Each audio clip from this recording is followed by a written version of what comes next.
In part 1 of Tartarus, the Genius Loci, I looked at the spirit of place, a concept going back to the ancient Greeks, and later expressed during the Enlightenment by Alexander Pope. I covered how place featured into the birth of corporate law, as argued into existence by Edward Coke and Francis Bacon, as well as the literary treatment of place and land inheritance in Shakespeare's Romeo and Juliet. Arching over this entire deep dive was the umbrella of Agatha Christie's murder mystery called Nemesis, named for the ancient Greek goddess whose romantic partner was Tartarus, both a place and a deity, and expressing the genius of place in his very identity. Please watch that video if you haven't already, in order to better understand what's coming up in part 2. There will also be a part 3 because my computer is on its last legs, and I've had to split the remainder of this Genius Loci series into 2 smaller sections.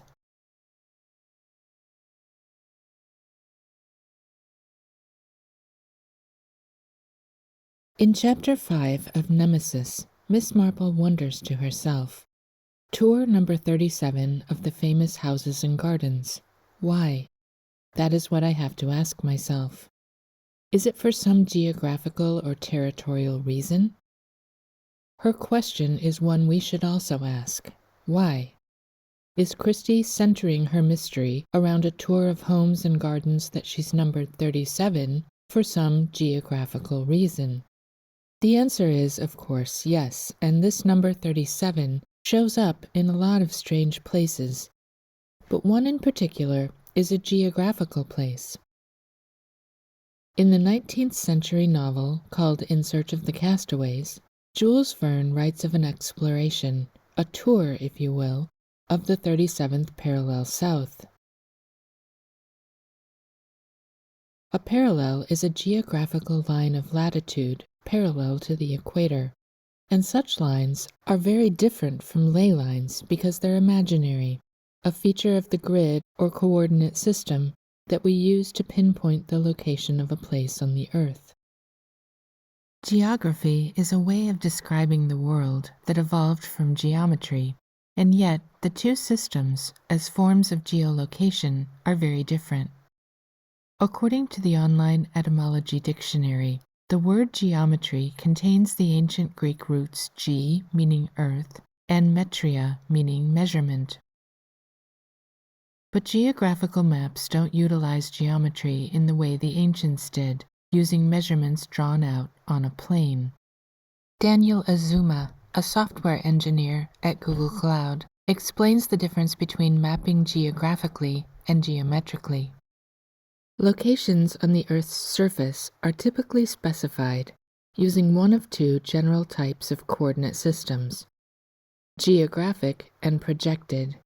Geographic coordinate systems usually use some notion of latitude and longitude, measuring angles along the surface of the Earth.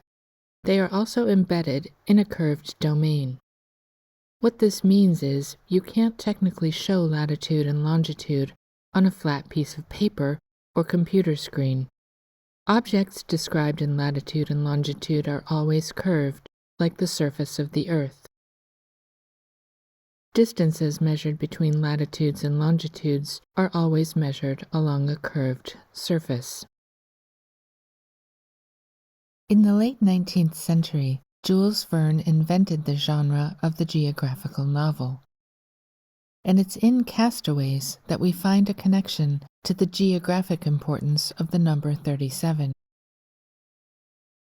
In this story, Lord and Lady Glenarvan, along with 2 children, Mary and Robert Grant, set off to find the children's shipwrecked father, Captain Grant, who's lost at sea. For more information on the meaning of being lost at sea, please check out my other videos on Admiralty law and the deceptive maritime flow of money. All they know about the captain's current location is from a fragment of a note in a bottle, giving a coordinate of 37 degrees south latitude. Verne's book, following the rigorously straight line of the 37th parallel, is clearly one of his geographical novels. but the subtext might cause us to question what Verne is actually saying about the science of geography. The foil of the story, contrasted against the successful Lord Glenarvan, is its expert geographer, Jacques Paganel, whose absent-mindedness causes several problems for the search party. In Disney's film adaptation of the novel, Paganel repeatedly calls himself stupid. I'm so stupid, Milord. How could I be so stupid? I don't know, but how could I be so stupid? And Glenarvan tells us that Paganel is well known for his blunders. He once published a celebrated map of America in which he located Japan. However, he is a distinguished scholar and one of the best geographers of France. As such, Paganel keeps thwarting the progress of the search party in reaching their destination, though admittedly, because they only have one coordinate from the note in the bottle, they don't know what their destination actually is.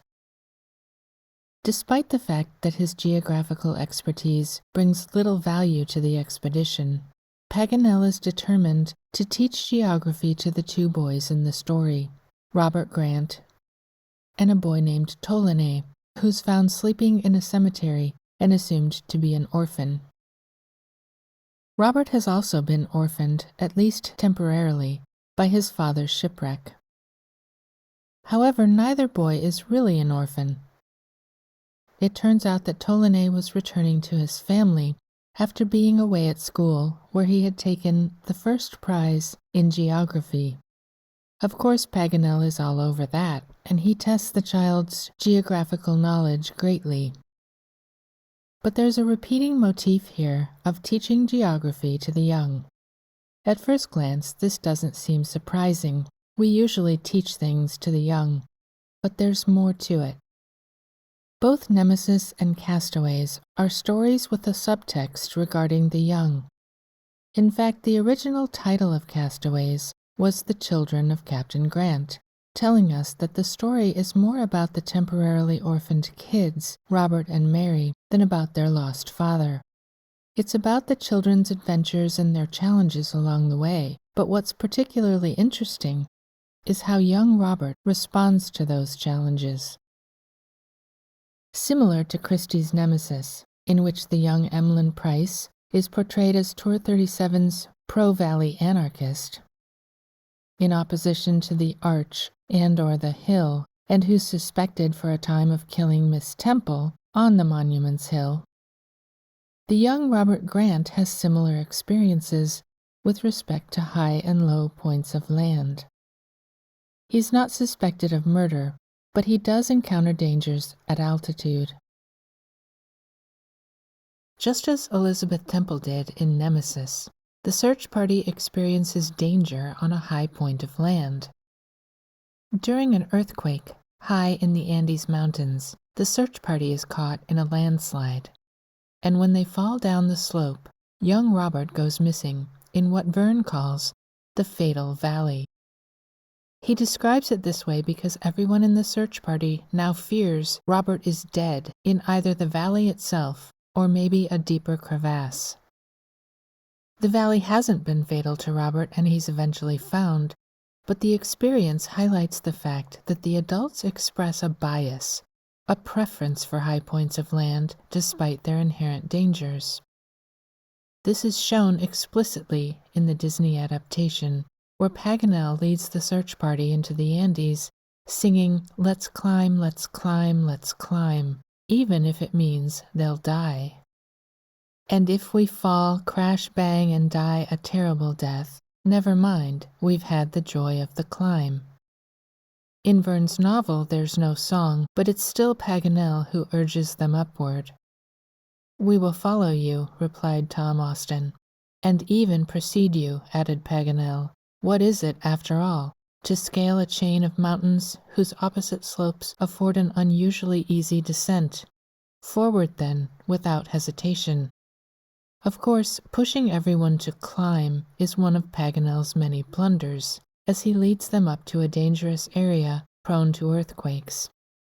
But while Paganel is pro-mountain, it's the young anarchists, characters like Emlyn Price and Robert Grant, who find comparable safety in the hills opposite, the valley.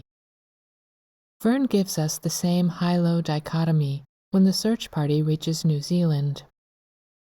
Here they encounter the Maori tribe, and Glenarvan, defending his wife, kills the tribal king. The tribe then imprisons the search party in a temple hut on a high mountain, planning to execute them the following morning. Young Robert, however, slips away from the search party before they're led up to the temple, and is never imprisoned. He's able to free the search party from the temple by digging them out through a hole in the floor and leading them down a cliff wall. I have discovered at the base of the slope a sort of deep excavation where those who descend first can wait for the others in safety. Robert is expressing his youthful anarchism by successfully leading everyone down into a valley, away from the danger of the elevated temple.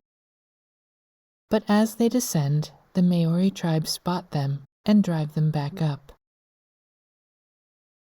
For days the search party is trapped on top of the mountain, unable to descend to safety.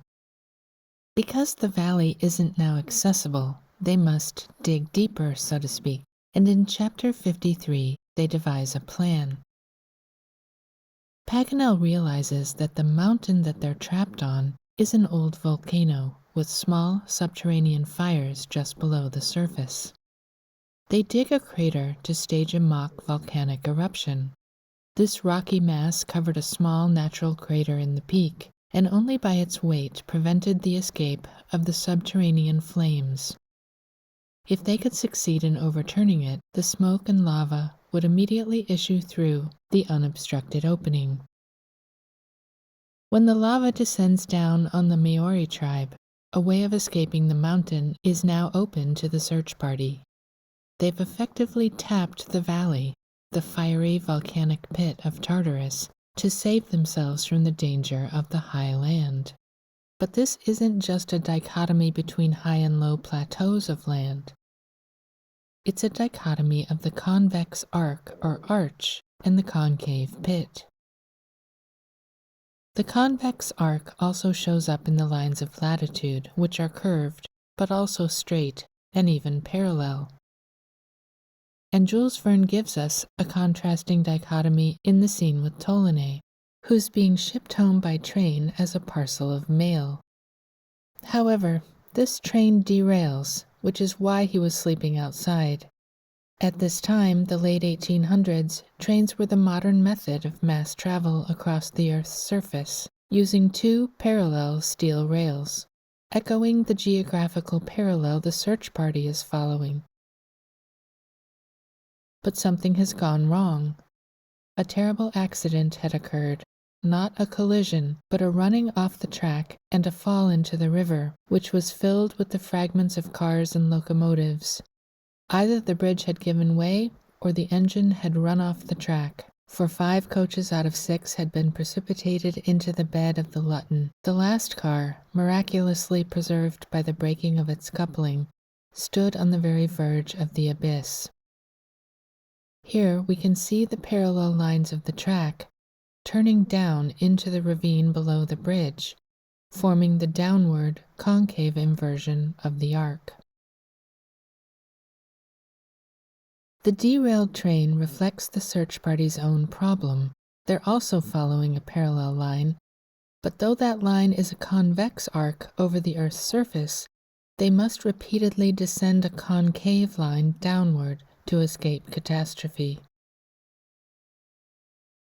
Admittedly, these are the kind of catastrophes that make for good novels and good Disney films, but the subtext in Castaways is that the study of geography doesn't really seem to help the search party reach their destination. Or maybe it's more accurate to say that parallel convex lines don't help reunite orphans with parents. In Nemesis, anarchism is code for the valley, the field, the pit. Tartarus, the partner of Nemesis herself. The arc, arch, and hill, for both authors, is the terrain of the ruling class, the parent, the expert, while the valley is the terrain of the poor, the young, the orphan, the commoner. Robert saves first himself, then the search party in the valley. Ptolemy survives the parallel tracks curving down, concave into the abyss. The underlying message seems to be, let the youth, especially those with poor parents or no parents at all, be heroic in the lowlands, in the soil, toiling in the fields to grow the food and dig the metals, or fighting in the fields to pillage the food and metals of others. The young should work the land, not inherit the land.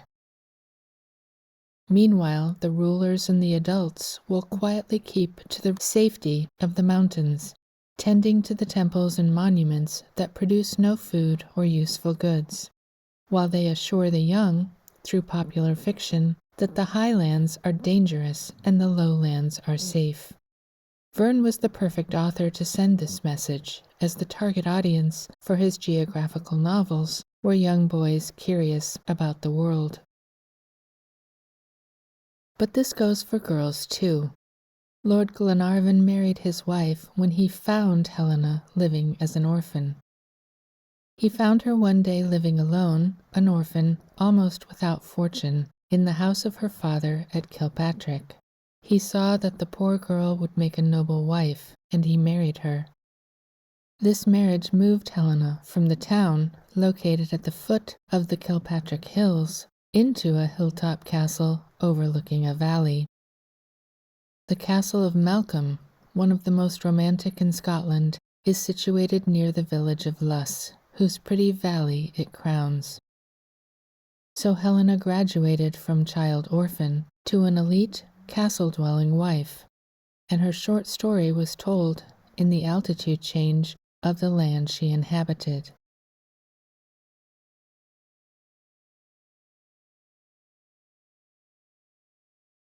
All the search party knows regarding the location of Captain Grant's shipwreck is that it occurred at 37 degrees latitude, so they follow that line in their search for him.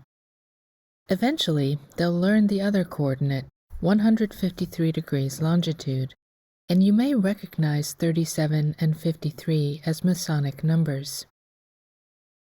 In the 37th chapter of Castaways, the natural world is suddenly likened to symmetrical Greco-Roman architecture, the interminable arches of Australian eucalyptus trees that resemble pillars or Roman columns.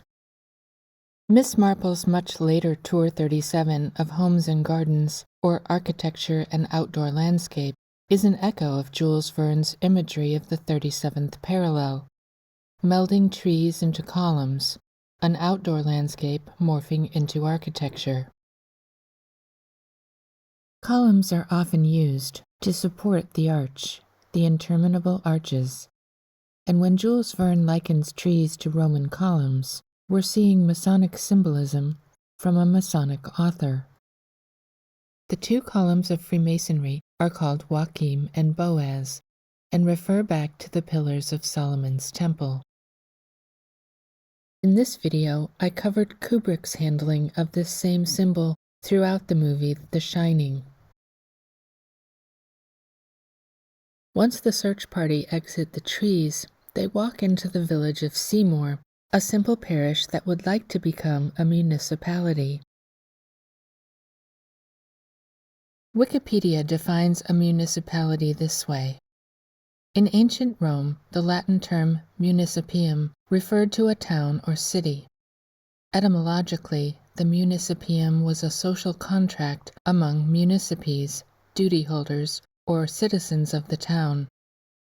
The duties were a communal obligation assumed by the municipes in exchange for the privileges and protections of citizenship. Every citizen was a municeps. What is the duty that citizens owe? Other than taxes, the primary call of duty is military duty, and this is a duty we sort of have backward. As citizens, we're programmed to think that military protection is a benefit of citizenship, but it's really the other way around. Military duty is the cost of citizenship. The able-bodied young have a duty placed upon them to serve in the military. They are duty-bound to serve. And if the government's incentives don't draw in enough young people, the young will be drafted, forced to pay this duty. Several decades after Jules Verne described Seymour, Australia, as wanting to become a municipality, Pukapunyal Army Base was built just outside Seymour on the 37th parallel. The town of Seymour was named for Lord Seymour, the son of the 11th Duke of Somerset. And here we find a few more buried details linking castaways to Agatha Christie's nemesis.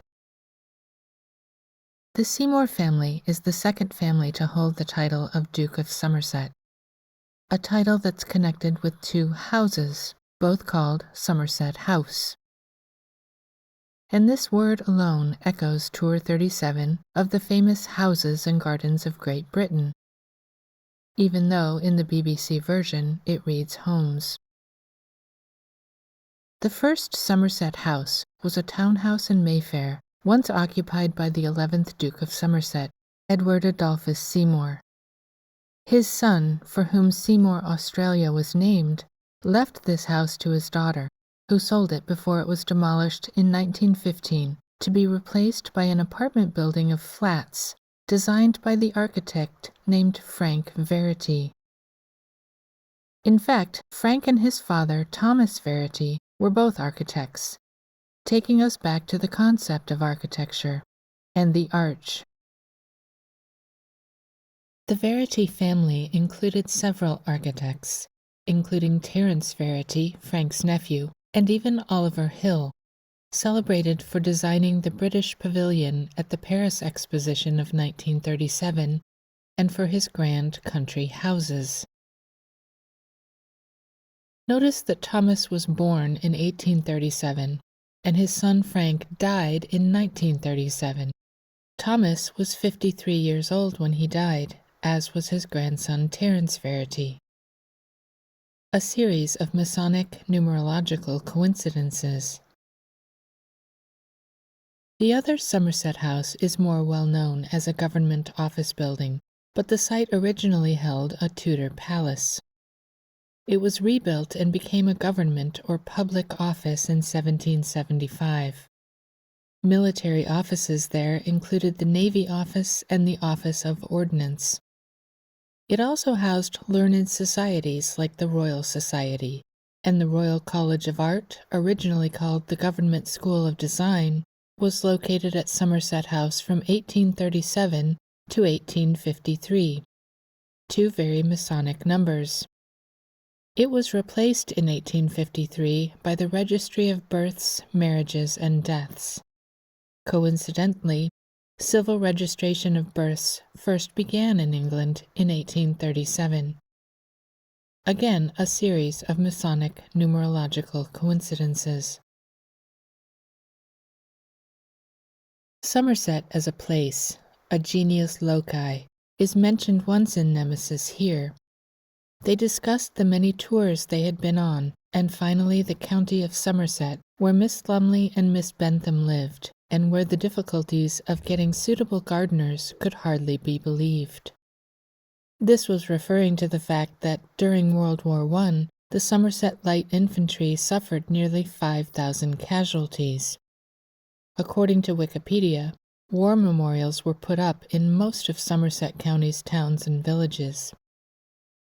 Recall that Anthea Bradbury Scott expressed the same problem. During the war, one could not get any gardeners. We had a very young gardener, and then he was called up. One does not, of course, grudge that. Again, war was considered the duty of the young, and not something Anthea should be complaining about. She had, after all, inherited the old manor house precisely because the young rightful heir was killed in war. In Castaways, the search party had the necessary information to find Captain Grant all along, but not in the form of coordinates. The partial note in the bottle contained most of the name of the island that he was shipwrecked on. a name missed by everyone in the search, including the expert geographer Paganel. Captain Grant tells the search party that he wrote the island's name, Tabor, on the note in the bottle, but Paganel thinks this particular island is called something else. Paganel then asks him, "How Tabor Island? It is Maria Theresa." Grant responds, "Maria Theresa on the English and German, but Tabor on the French maps." His crewmates then berate Paganel, saying, "A fine geographer you are." So what is Jules Verne telling us in this geographical novel in which geography fails to locate the castaways? The underlying message here is the necessity of having both a place and a name, an echo of the legal cases of Cook and Bacon that we looked at in Part 1. In the case of Marriott versus Pascal, the hospital's lease used a name that failed to designate in certainty the corporation's physical location. In Castaways, the name on a note, Tabor, also fails to designate the physical location of Captain Grant. The same issue comes up in the case of Sutton's Hospital, where Bacon argued for the necessity of both a corporate name and place, because a place by a known name is not sufficient to support the name of an incorporation, but the same ought to be described by metes and bounds. On the small scale, metes and bounds are no different than geographical coordinates on the large scale, and Bacon was arguing that corporate law should require both. Hundreds of years later, Jules Verne reiterates the same truth, that name alone isn't always enough, placing a higher importance on place and its coordinates of measure. Don't forget that the connection between both stories, focused on young anarchists and orphans, is a geographical 37, and this number also comes up, along with an occasional 53, in the history of orphan handling in the U.S. For example, the Children's Aid Society was formed in 1853.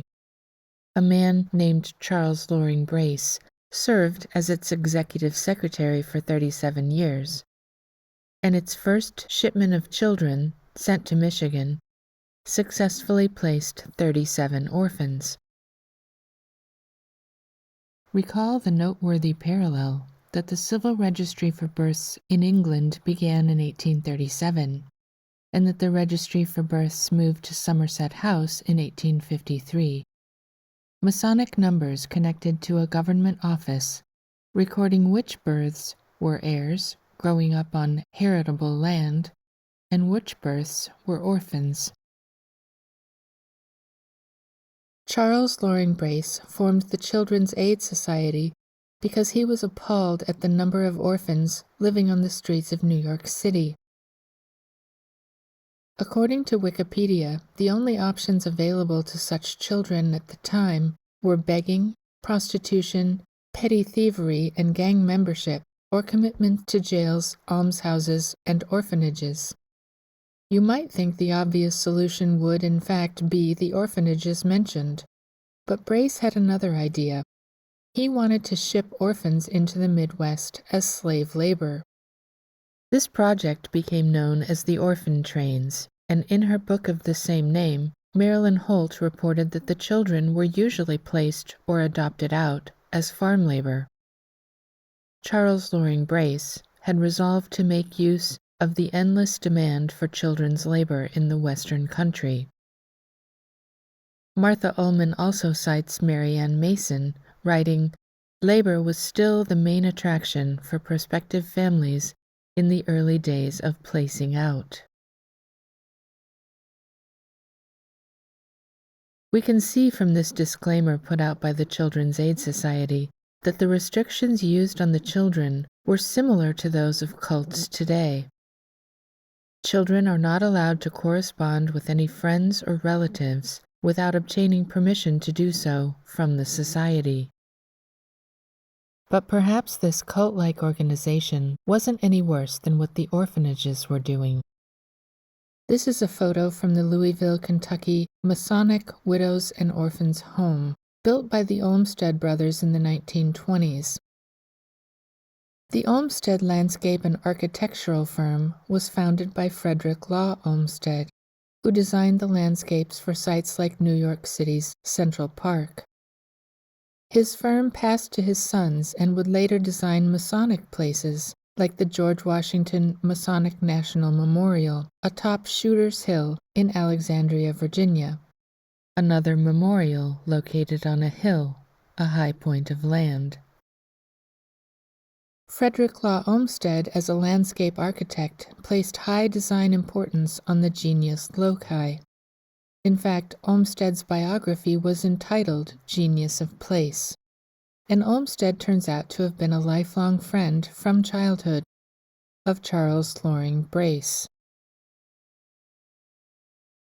In 1853, Olmsted was commissioned to travel throughout the American South, which happens to be an area defined by its northern boundary, the 37th parallel.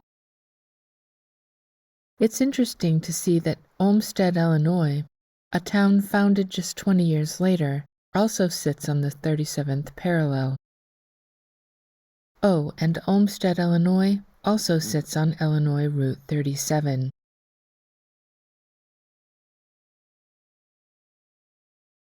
The Masonic numbers 37 and 53 feature prominently in the timelines of both Brace and Olmsted.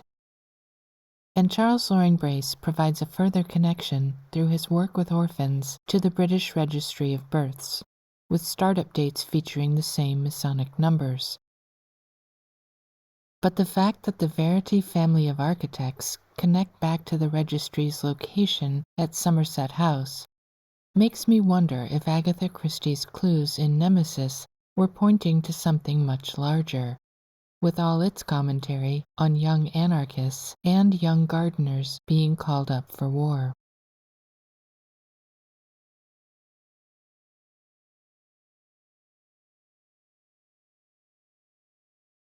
Right around this time, in the mid-19th century, Jules Verne, Frederick Law Olmsted, and Charles Loring Brace were expressing the Masonic numbers of 37 and 53 in their work. These three men were also fascinated by one particular place, the Genius Loci of the city of Birkenhead in England, sitting at 53 degrees north latitude. All three men visited Birkenhead and believed it to be the symbol of progress in the 19th century. For Jules Verne, Birkenhead's progressivism was found in its shipyards. He patterned several ships in his geographical novels after real ships designed and built in Birkenhead. Verne also used the city as the model for his novel, The Floating Island, which actually looked like a floating island from the neighboring city of Liverpool. Birkenhead's claim to fame involves the sinking in 1852 of the HMS Birkenhead, where the drill of saving women and children first was first implemented on a ship. For Olmsted, Birkenhead's progressivism was found in its public park, essentially giving the general public free access to a large manor house garden or demesne. He visited Birkenhead Park in 1851 with Charles Loring Brace, and reacting to the park, Olmsted wrote, "In democratic America, there was nothing to be thought of as comparable to this people's garden. Indeed, gardening here had reached a perfection that I had never before dreamed of." Birkenhead Park was designed by Joseph Paxton, both the head gardener at a large manor house and an architect of many glass structures, including the Crystal Palace for the 1851 Great Exhibition in London. It was from Paxton's Park in Birkenhead that Olmsted later patterned New York City's Central Park, and he would be involved in world fairs as well. For the 1893 World's Fair in Chicago, Olmsted was the chief landscape architect. Olmsted believed spaces like a public park could cure the social ill caused by young men. In his speech, Public Parks and the Enlargement of Towns, given in 1870 to the American Social Science Association, Olmsted asked the audience to consider how often you see young men in knots of perhaps half a dozen, in lounging attitudes rudely obstructing the sidewalks. There is nothing among them or about them which is adapted to bring into play a spark of admiration, of delicacy, manliness, or tenderness. You see them presently descend in search of physical comfort to a brilliantly lighted basement, where they find others of their sort, see, hear, smell, drink, and eat all manner of vile things. Parks offered a place for these young men to congregate, away from their vile habits and basements. Parks also employed gardeners, and that's work young men could perform, that is, until they got called up for war. The park, with its abundance of trees, could assist in this, too. In his 1870 speech, Olmsted noted a specific use for trees. On the border of the first street laid out in the oldest town in New England, there yet stands what has long been known as the town tree, its trunk having served for generations as a publication post for official notices. The call to arms for the old French War, for the War of the Revolution, the War for the freedom of the seas, the Mexican War, and the War of Rebellion, was first made in this town under the shade of this tree. And in fact, both Olmsted and Paxton were very interested in remembering, otherwise known as military recruitment. Olmsted helped recruit and outfit 3 African American regiments of the United States colored troops in New York City, and Paxton raised and commanded the 11th Matlock Derbyshire Rifle Volunteer Corps in the UK. Birkenhead's name refers to the birch, a tree historically used in the ritual of beating the bounds that took place in England for hundreds of years.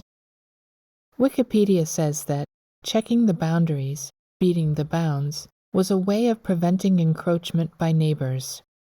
Sometimes boundary markers would be moved or lines obscured, and a folk memory of the true extent of the parish was necessary to maintain integrity of borders by embedding knowledge in oral traditions. This ritual placed importance on land measurement. The metes and bounds Bacon insisted must be part of a corporate identity in addition to its name. The modern system of metes and bounds operates fundamentally similarly, giving a prose definition of a property as if walking about it. But notice that the town officials involved young boys in this ritual. The priest of the parish, with the church wardens and the parochial officials, headed a crowd of boys who beat the parish boundary markers with green boughs, usually birch or willow. Sometimes the boys were whipped or violently bumped on the boundary stones to make them remember.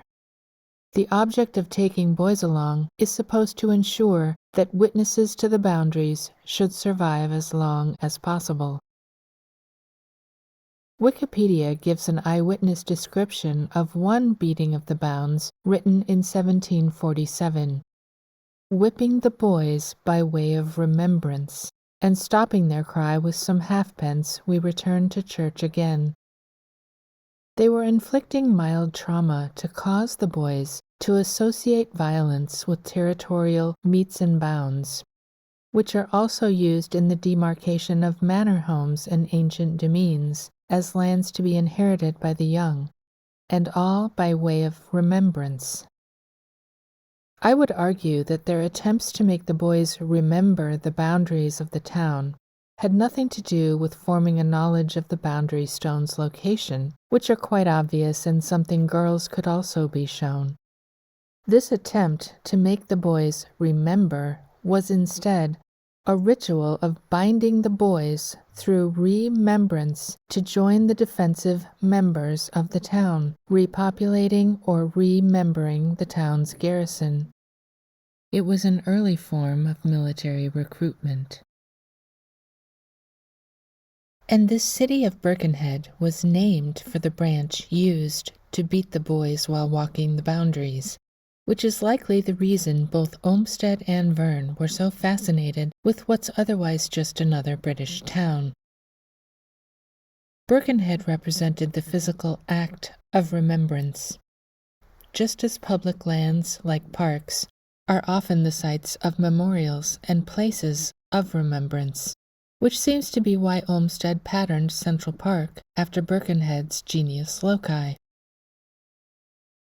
According to Wikipedia, the plans for Central Park were approved in 1853. One of the prominent sites of remembrance in Central Park is the Memorial Grove for the 307th Infantry. Another is the memorial for John Lennon, who grew up in Liverpool, just across the river from Birkenhead. That memorial is called Strawberry Fields. John Lennon grew up just a few blocks from Strawberry Field, which was a children's home where quasi-orphan children could live when their parents weren't financially or emotionally capable of raising them. According to the Salvation Army website, there were 53 children at the Strawberry Field Children's Home, and it really doesn't matter if that number fluctuated or was even accurate. The fact that the Salvation Army website chooses to highlight that number of children is code, meant only for those in the audience with knowledge of the code. Coincidentally, Lennon himself was in a similar situation. His mother was financially unable to keep John, and his Aunt Mimi and Uncle George took custody of him. Their home was a few blocks from Strawberry Field, and John and his friends would play on the large manor home's grounds, or demesnes. As Wikipedia tells us, Lennon and his friends used to play in the wooden garden behind the home. Regarding the song Strawberry Fields, Wikipedia goes on to explain that for the chorus, Lennon was again inspired by his childhood memories. The words "nothing to get hung about" were inspired by Aunt Mimi's strict order not to play in the grounds of Strawberry Field, to which Lennon replied, "They can't hang you for it." But even though the trees aren't used to hang children, the kids living in such a home can never inherit those trees or the land around them.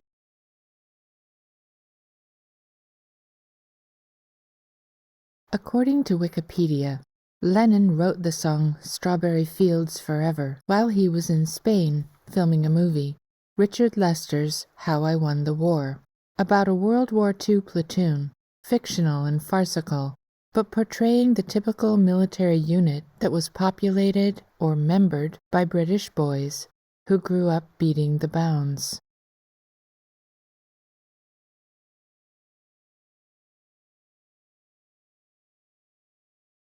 Just as Olmsted patterned New York's Central Park after the park in Birkenhead, Jules Verne patterned his fictional Milliard City, its layout, gardens, and architecture after the city of Birkenhead. And we take our tour of Milliard City and the floating island vicariously through 4 musicians who are essentially kidnapped and forced to spend a year on the island. Verne refers to these musicians as the Fortunate Four, and roughly a century later, the Fab Four will emerge right next door to Birkenhead in Liverpool. Jules Verne even describes one of them as a Beatle, suggesting not that Verne was predicting the future, but that the Beatles' handlers were well versed with the subtext and purpose of Verne's novels. At one point, the 4 musicians are trying to wake the residents of a small town, and they play their beautiful music to rouse them.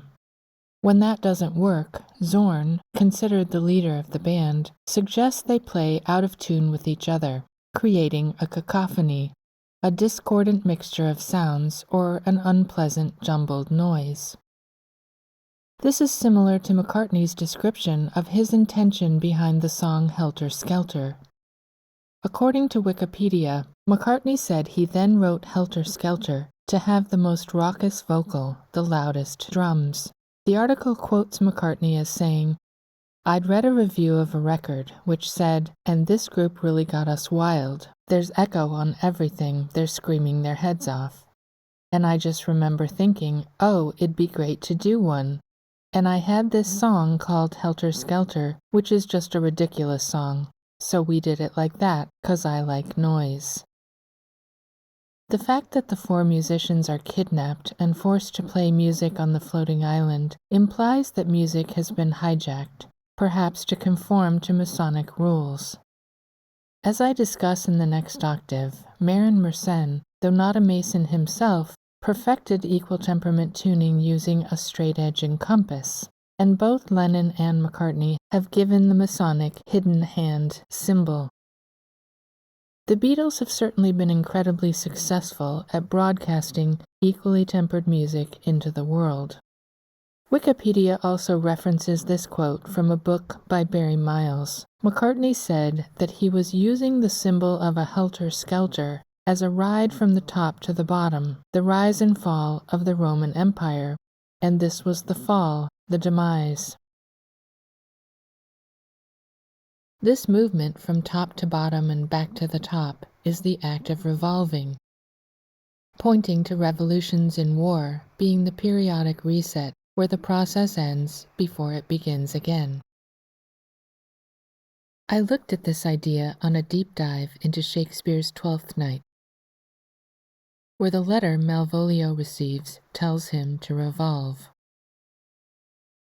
The play hints through the letters MOAI that we should break down Malvolio's name into a tabletop algorithm. And when the same is done to the word revolve, what remains on both tabletops is the root vol or complete, completion before beginning again. Just like the successive rising and falling of Rome, war keeps the machine forever turning, forever revolving. Verne writes that as they're looking around the city, the four musicians notice the wonderful municipality, the form of Roman government in the city that's detaining them, the form of government every simple parish wants to be. They said to themselves that this must be the seat of government of the island, the residence of the municipality. They were not mistaken. And just then, the clock in the belfry gave forth a joyous carillon, the notes of which reached the tower with the last undulations of the breeze. "Listen," said Verne, "that is in D major." D major is the same key used in the chorus of the Beatles song Come Together, as Mark Cruz explains on his blog. For most of the song we're playing in the key of D minor, kind of somber, edgy, and then, only for the chorus, we go into the key of D major. The title, Come Together, refers literally to the enjoining act of Roman incorporation. Millyard City is the progressive center of the island in Verne's novel, The Floating Island. This novel and Verne's earlier Floating City of 1871 are again using symbols of the Roman corporate form, the municipality that the simple parish of Seymour, Australia in Castaways would like to become. In Verne's Castaways, or The Children of Captain Grant, the Australian town of Eden, also on the 37th parallel, is also praised for its form of corporate governance. Eden is a municipality which already numbers many years in existence, and Millyard City in the floating island is likened to a floating Eden.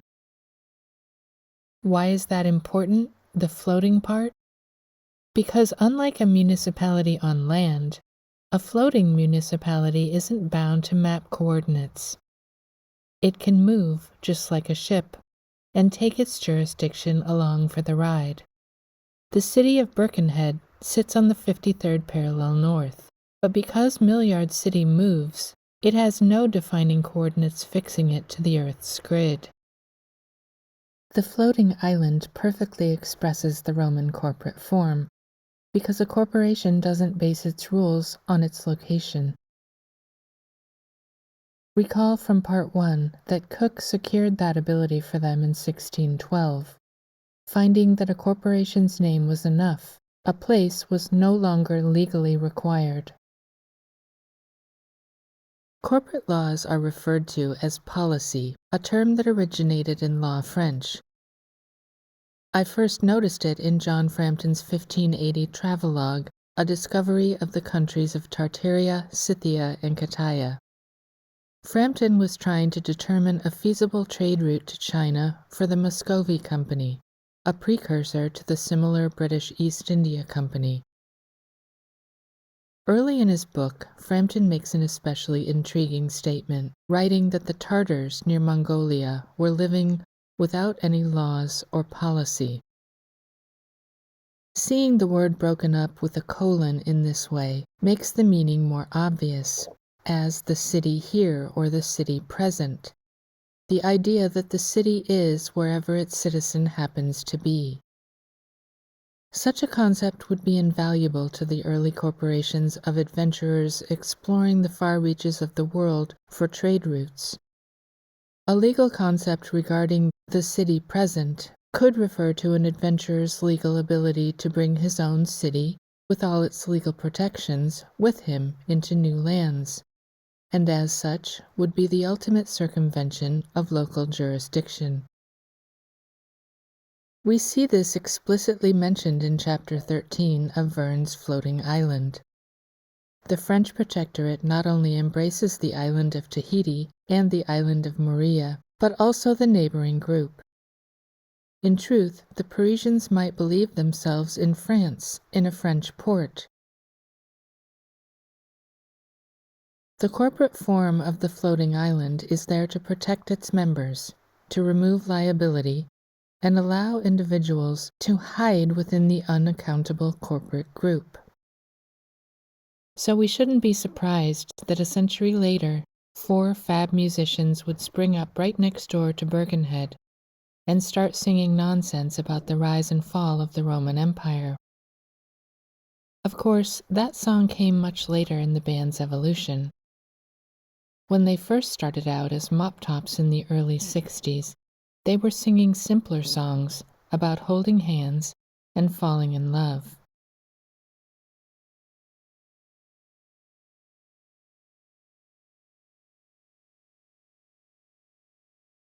Just like Birkenhead is on the 53rd parallel, Shakespeare's Romeo and Juliet starts on the 53rd page of the first folio's tragedies. And on this page is an encoded 3-4-5 triangle. If we take note of the angle of the printer's ornament and draw a line parallel to that down from the page number 53, we reach the word Montague, meaning pointed hill. If we then situate another line from here at a 90-degree angle, we reach the word Capulet. Returning the line back up to the page number, we now have a triangle with the angle degrees of 90, 37, and 53, connecting both the names and the houses, the architectural and the geographical. And what is a triangle if not a pointed hill? Jules Verne portrays these tragic lovers and their romantic attempt at incorporation in Milliard City's power couple, Diana Coverley and Walter Tankerton, who also come from feuding families. Disquieting was this regrettable rivalry between the Tankertons and the Coverleys. Was Milliard City threatened with troubles, outbreaks, revolutions? Would the Council of Administration have an arm energetic enough to keep the peace between these Capulets and Montagues of Floating Island? The basic takeaway is that love and war exist in a feedback loop. In both stories, the feud between their families predates the couple's attraction. Wars, conflicts, and feuds create bands of brothers, like the houses of Montague and Capulet, or Milliard City's starboard and larboard sides, groups bound like fascist bundles into military companies. Milliard City is a town of millionaires, and the rivalry between the two wealthiest families, the Coverleys and Tankertons, has a specific cause. Nat Coverley opposes business, while Jem Tankerton wants to increase business. This is presumably because Coverley acquired his wealth as a genteel banker, while Tankerton acquired his slaughtering pigs and extracting petroleum from the soil.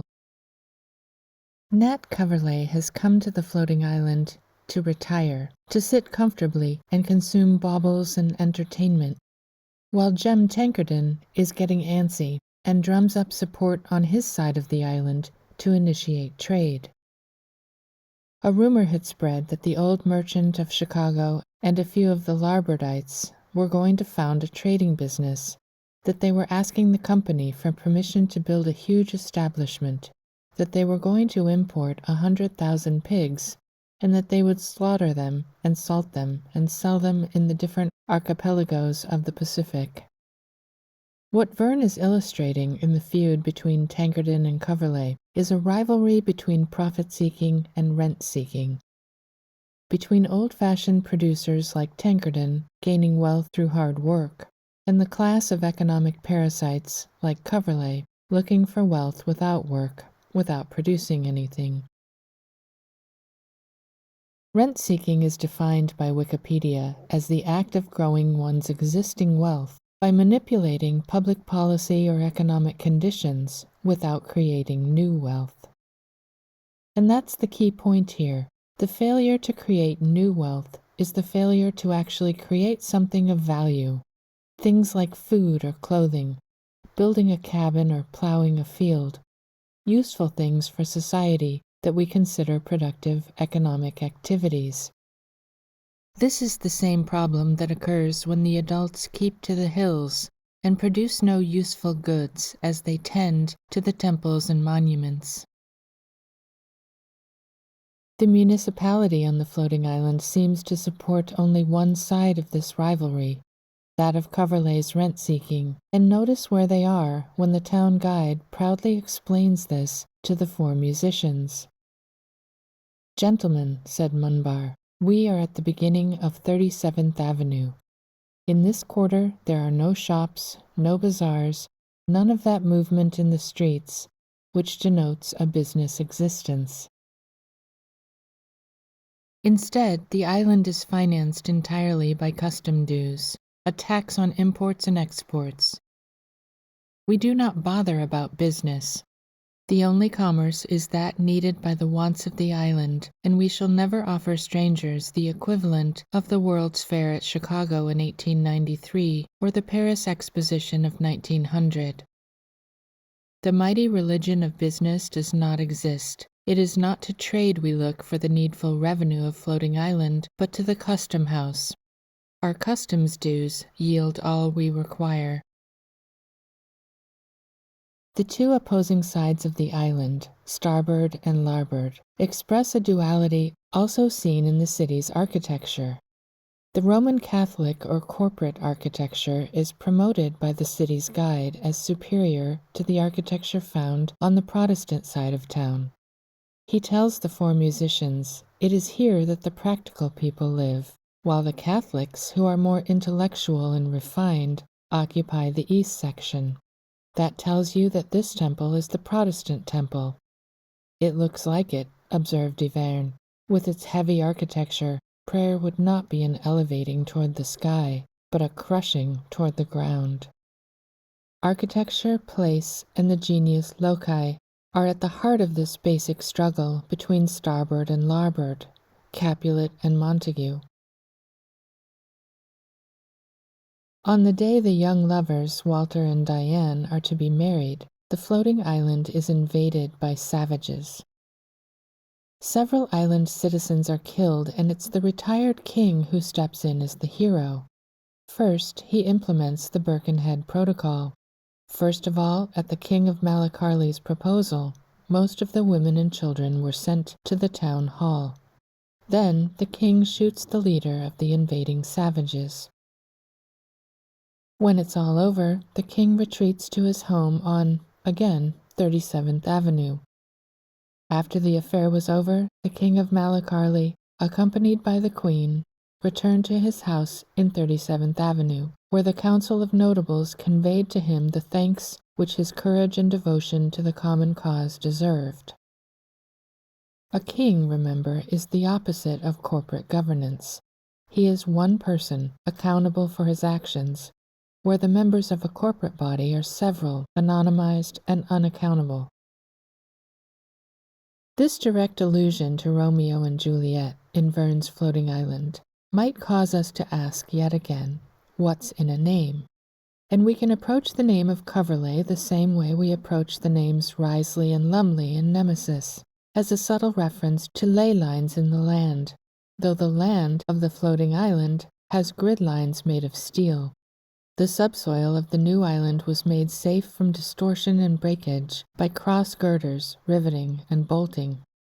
The grid lines of the sea are being covered or substituted by steel girders, a workable meaning for the name of Coverley and the island's act of flouting geographic coordinates.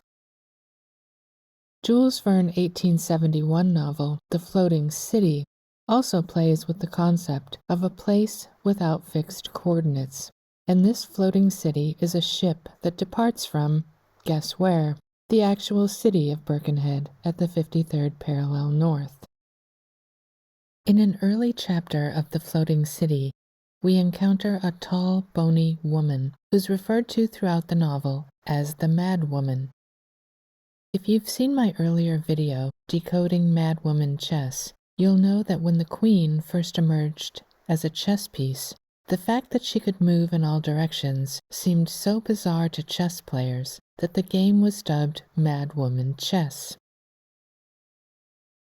On the chessboard, only the queen can cross borders and boundaries with impunity, and a ship is much the same, able to travel in any direction with nothing like a mountain or wall to block the ship's way. For me, the Mad Woman symbolizes the ship and its ability to move in any direction, as well as its corporate power to bring along its own jurisdiction, making place irrelevant. In The Floating City, the Mad Woman is named Ellen Hodges. In this tragic love story, Ellen was originally engaged to be married to a man named Fabian McElwin, but her father instead married her off in a business transaction to Harry Drake, who was now dragging her with him to America on this ship Verne calls a floating city. Fabian has been miserable without Ellen, and all three of them end up on the floating city by chance. When Fabian realizes the Mad Woman is Ellen, he insults her husband, Harry Drake, who then challenges Fabian to a duel. On the day of their duel, Verne tells us that a form of architecture had spontaneously formed in the landless sea. The storm was gathering, and a black arch of clouds had formed over our heads. But before he can fight Drake, Fabian must remember. Fabian looked at the glittering steel, and it seemed as if his memory came back to him. He grasped his sword with a firm hand. "Right," he murmured, "I remember." Fabian must be called back, recalled, to the duel as an act of memory, memorializing. When he remembers, he rejoins the fight. This is the purpose of a memorial tower or monument, instructing us to remember. And yet Fabian's heart isn't in the fight, which is the whole point. Most soldiers marching off to war have no desire to occupy the fight. They must be called to a duty to fight for the corporation, the municipality. And again in this scene, the term arc makes an appearance. Drake's uplifted blade gleamed as though on fire. One might have said it was the sword of the archangel Michael in the hands of a demon. Lightning then strikes Drake's sword, killing him. But Ellen, as the Mad Woman, doesn't regain her normal mental state just because she's been freed from Drake. She doesn't regain her mental state until she's sitting on a rock, a stationary or fixed piece of land, no longer a mad woman on a ship that can move in any direction. She isn't sane again until she's in a fixed location or place, bringing us back to the concept of the genius loci, the spirit of place. The love stories we've looked at here all present a tragic couple set against the backdrop of war. The love of Romeo and Juliet plays out in the context of their families' feuding houses. Walter and Diana's wedding is postponed because of the invasion of the savages. And Ellen and Fabian's engagement and failure to marry results in a duel fought with swords. But for Michael Raphael and Verity Hunt in Agatha Christie's Nemesis, the situation is slightly different. Their love story results in the death of Elizabeth Temple at an elevated memorial, but Miss Temple blames the murder of Verity on love itself. And the band who came on the scene at the 53rd Parallel North, singing silly love songs, evolved over the 1960s into a band singing about much stranger things, including the rise and fall of the Roman Empire, which is essentially a history of Roman wars. Remembering Roman wars in both senses of the word. And one song in which the Beatles lay their own foundation of the connection between love and remembrance is called In My Life. What should jump out at you in the first line of John's handwritten lyrics is that he's not remembering people, he's remembering places. There are places I remember all my life. All these places had their moments with lovers and friends I still can recall. He's referring to the genius loci, the spirit of the place, and it's through the lens of the genius loci that he sees his lovers and friends, people he still can recall. Love is mentioned last, after place, after remembering, after recalling the people. Agatha Christie placed the same emphasis on remembering places in Nemesis. Miss Marple set the tone in remembrances of her own youth, her early days, places she had visited, travels or tours she had made. The first things remembered aren't the people they've loved, it's the places. Because it's the place, the genius loci, that brings the people as members back in through memory. To all the tours made by Miss Marple in her early days, she can now add Tour 37. In Part 3, we'll pick up where we're leaving off and look at the Beatles' Magical Mystery Tour. I'm grateful for any feedback. Please leave your thoughts in the comments, and thank you for watching.